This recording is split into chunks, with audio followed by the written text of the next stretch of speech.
When was the last time you had a play session with your inner child? You do remember them, don't you? You know, the one who likes to get lost in an activity and forget about the seriousness of life.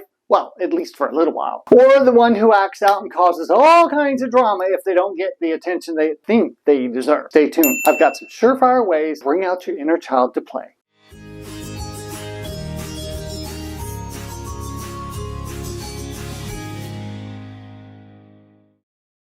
Hey there, it's me, Stephen Burchard, the Bowtie Coach. I record and post inspirational and business content here because I believe that knowledge is power and mindset matters most. Check back because I upload new content every other Wednesday.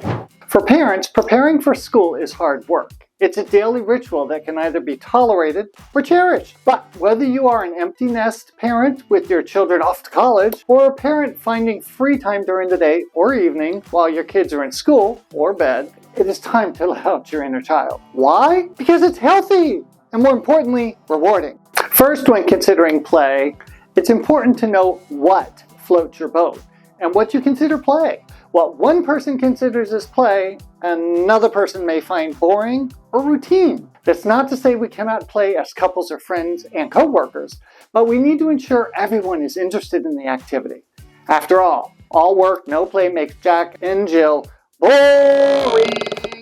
Now, I don't know about you, but I need to let my hair down occasionally and play. Otherwise, all this hard work will certainly burn me out pretty quickly too. If you look up the definition of play, it is defined as an activity engaged in for enjoyment and recreation, especially by children. I think adults need to learn to tap back into that childhood playful mindset. When we were kids, we played like it was our job. Well, maybe it really was our job, huh? Being childlike, not childish, is a way to bring enjoyment to your play and your work. Be silly, be curious, and just enjoy the moment. Appropriately, of course.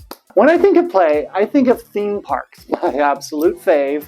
The beach, dancing, cycling, movies, gardening, and hiking, just to name a few. How do you define play? That's important for you to know clearly. There are many things you can do. Think back to your childhood. What were some of your favorite activities? Is there something you'd like to do again? If you know clearly, then start a brainstorming list by writing down what you consider play without editing the thoughts as they come out. Just write them down. You'll be surprised what comes out if you just allow the free flow of thoughts to flow. You can also Google playful activities for your region and see what you come up with that you may not have thought about. Again, write them down and don't edit or evaluate them. Just write.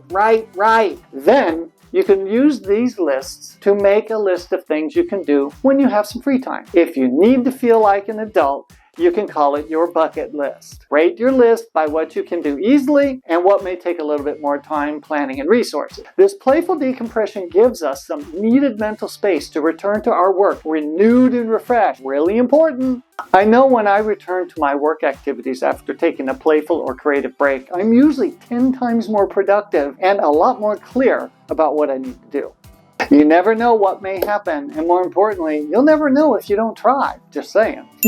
If you want a coach who can help you explore how to make your experiences more fun and playful, contact me, Stephen Burchard, the Bowtie Coach, taking the knots out of business. And now, watch this awesome video about the birth of the Bowtie Coach. Bye! Okay, use some other K word.